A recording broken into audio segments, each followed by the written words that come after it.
بالله من الشيطان الرجيم.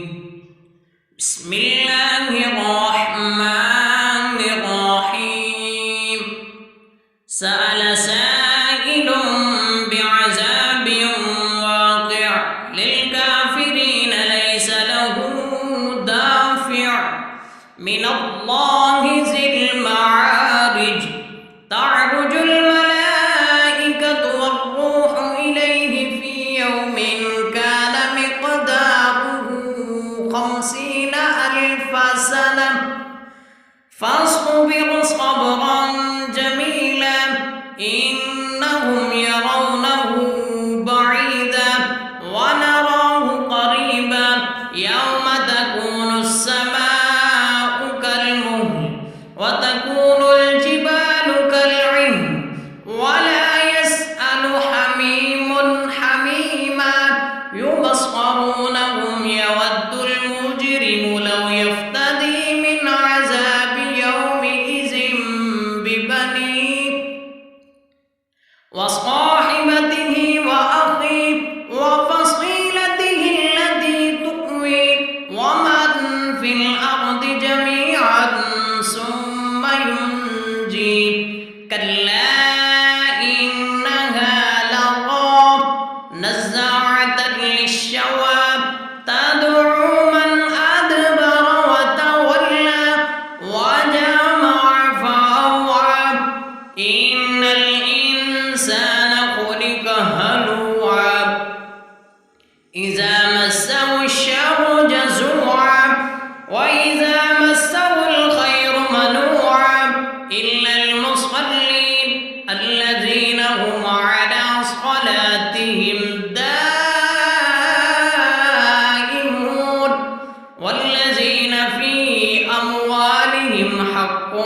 معلوم للسائل والمحروم والذين يصدقون بيوم الدين والذين هم من عذاب ربهم مشفقون إن عذاب ربهم غير مأمون والذين هم لفروجهم حافظون إلا على أزواجهم أو ما ملكت أيمانهم فإنهم غير ملومين فمن ابتغى وراء ذلك فأولئك هم العادون والذين هم لأماناتهم وعهدهم راعون والذين هم بشهاداتهم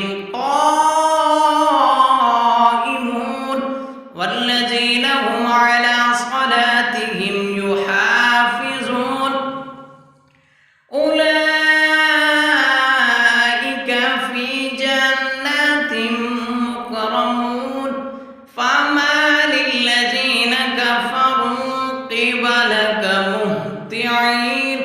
عن اليمين وعن الشمال عزين أيطمع كل امرئ منهم أن يدخل جنة نعيم كلا إنا خلقناهم مما يعلمون فلا أقسم برب المشارق والمغارب إنا لقادرون على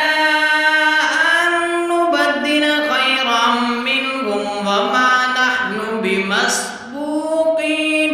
فذرهم يخوضوا ويلعبوا حتى يلاقوا يومهم الذي